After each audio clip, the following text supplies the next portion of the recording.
My name is Rufus Kubica and I am External Development Director here at 11-Bit Studios. Welcome to the dark, grim world of Howl, a game that blends deck building and Souls-like mechanics to tell a story of grief and acceptance.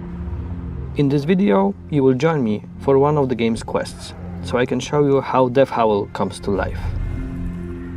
In Howl, you play as Howl, a mother dealing with grief after the loss of her son, Olvi. To find Olvi, you will descend into the spirit world, a rotting, forsaken place where survival demands grit, cunning, and a will to fight. Howl will never back down, because stopping means losing him forever. What you will see here is just a small glimpse of what's in the full game, which has 13 biomes and over 30 enemy types to challenge you. Right now, Howl is heading into a biome we call the Meadows of Delusion. It's early in the game, so it's a good place to get the hang of deck building, combat strategy, and some of our other unique mechanics. From here, we will head over to the side quest titled Balancing the Scales. And this quest actually has a little twist we will get into later. For now, you just need to know that you are helping a suffering fish recover its missing scales.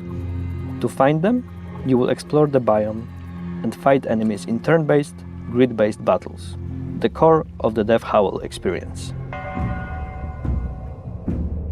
Start by placing Howl on the grid. Identify the enemies you will face and think about the possible opening moves before you lock it in. From here on, every turn counts. Each turn, you and your opponents take actions on the tactical grid.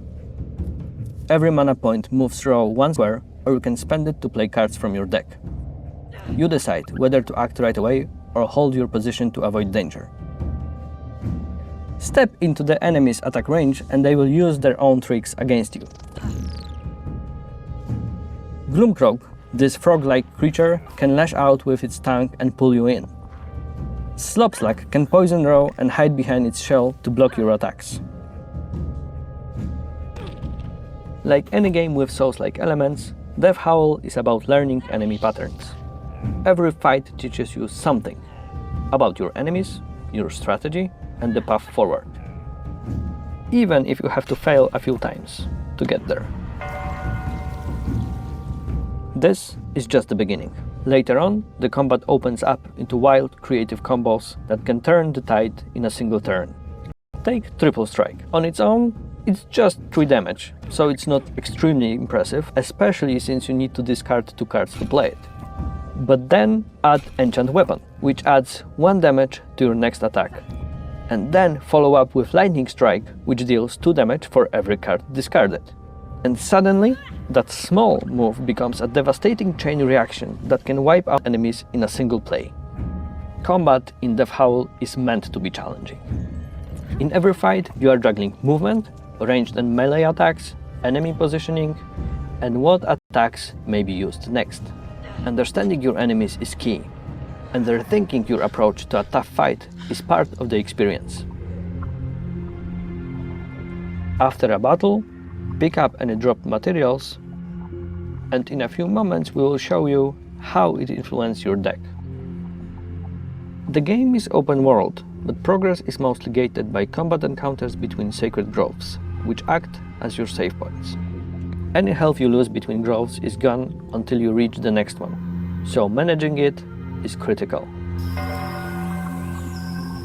Cards are crafted from materials and the titular howls you earn by defeating enemies. Materials can also be found in the world, so pay attention to your surroundings, complete side quests, and gather what you can. Each card has its own cost, effect, and synergies.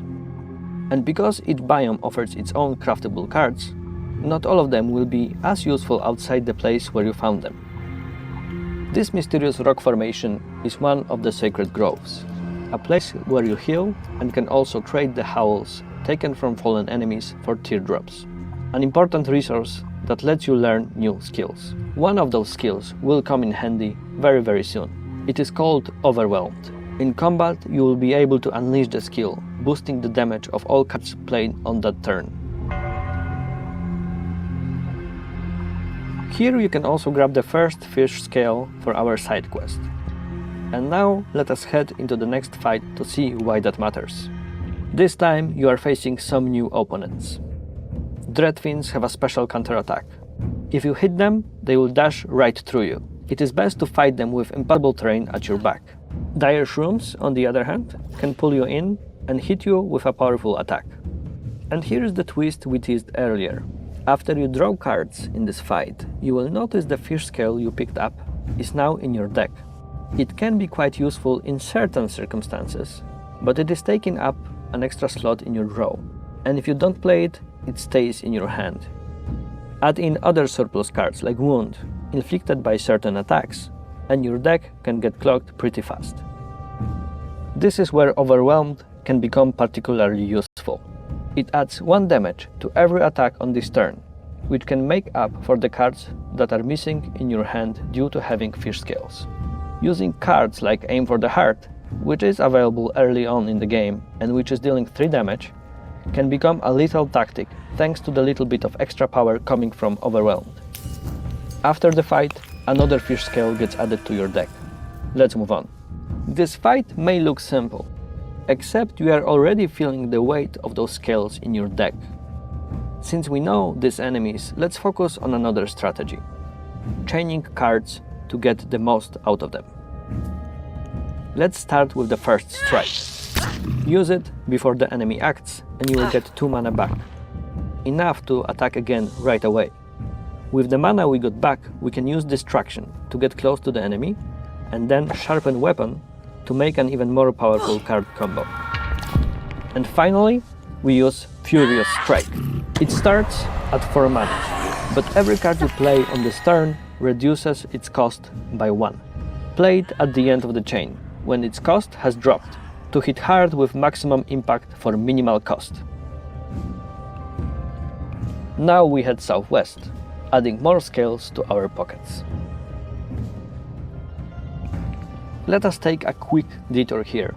The world of Death Howl offers many points of interest like this, enriching the story or simply serving as a curious distraction along the way. Balancing the scales quest is almost done, so let's jump into the final encounter. You are up against an Elder Dreadfin, a regular Dreadfin, and a Gloomcroak.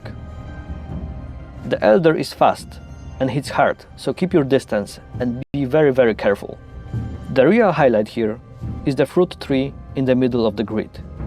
If you open with Quick Strike on the Dreadfin, it will get knocked back 2 spaces into the tree. That not only increases the damage it takes, but also gives you a fruit card of your choice. These can poison an enemy, fill your mana, or give you more cards to play. Watch for terrain features like this. They can add another tactical layer to your fights. We will skip ahead to the end of the fight. The reward? The final fish scale. Time to return it to its owner. The fish finally has its scales back, and along with the hefty rewards, we have freed up some much needed space in our deck. Let's take a look at what we have earned. First, more precious teardrops. Since we already have Overwhelmed, we could upgrade it or explore other abilities Rogue can learn. Take Spirit Cards, an ability to acquire unique cards from the enemies you defeated, unlocking new strategies to further grow your deck. We've also picked up a Pearl Totem, which gives us a good chance to talk more about those powerful items.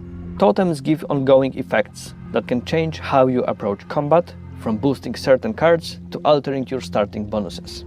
The Pearl Totem allows you to discard a card during battle, and then it grants you block equal to its cost. As you gain experience, the number of totem slots increases. In Death Howl, your deck, skill tree and totems work together as a flexible ecosystem. Tweak one, and your whole strategy can shift. The Meadows of Delusion are just one step in Ro's spiritual journey. Here, you learn that every card, every totem, and every choice shapes your survival in the eerie spirit world you must cross to reclaim your sun. What happens in the end? Well, you can discover for yourself in the full game. Don't forget to wishlist the Howl on Steam and get ready for a deck building experience like no other.